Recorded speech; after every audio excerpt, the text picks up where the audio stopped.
Hi, Gary Klaben here. I travel to the east and west coast and I see these places where the sands on the shore shift gently or very dramatically from time to time, and it's always amazing what happens with the shifting sands. Now you can hold sand in your hand and it'll just stay there, but if you try to squeeze it into submission, it just kind of floats away. Build sandcastles with it, but they don't last. We use sand as a metaphor for the passage of time.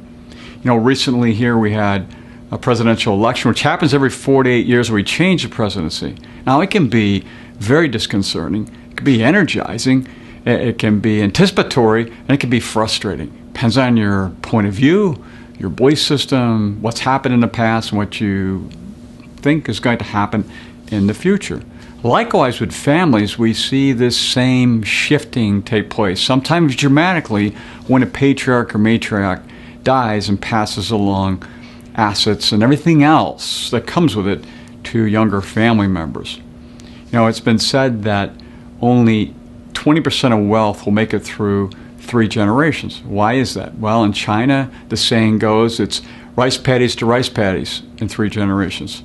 Peasant shoes to peasant shoes in India, and here in the United States, shirt sleeves to shirt sleeves. So the first generation builds the wealth up. The second generation, concerned about what mom and dad built, they freeze it.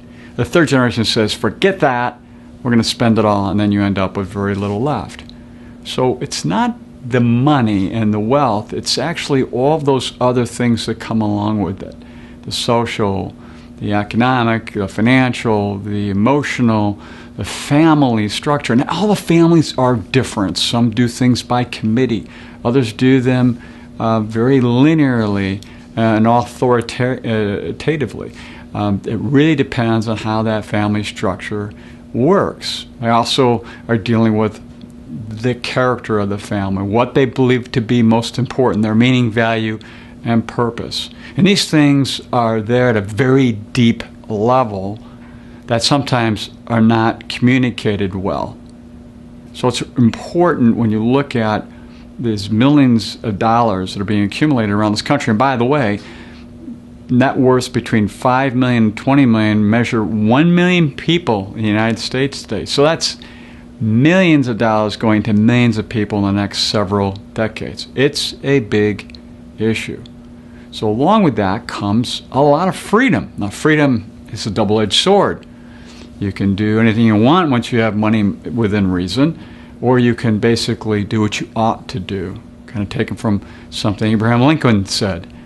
So when we look at these freedoms, they're really about time and money and relationships and purpose. And so each one of these is really important intentionally to communicate between the generations.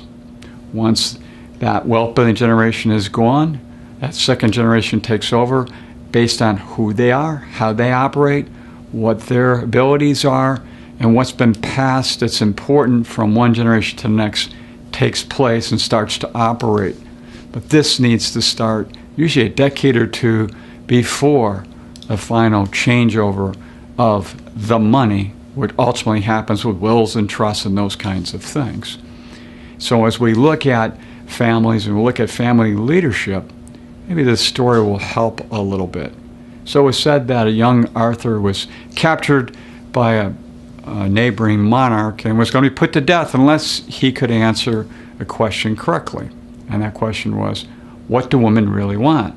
So an old witch came to his rescue and said he'd give him the answer, she would, if he would agree to one thing, and that is to allow her to wed his noblest of knights, Gawain. Now Gawain, upon hearing this, agreed because nothing's more important in King Arthur's life.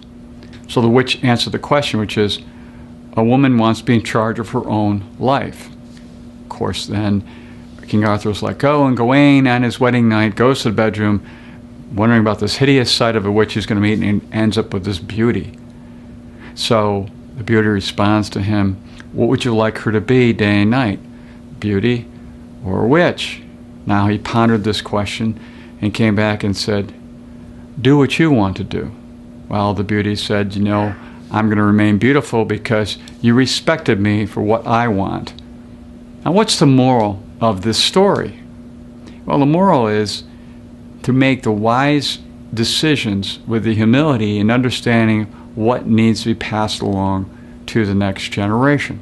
Otherwise, things can get really ugly. Enjoy.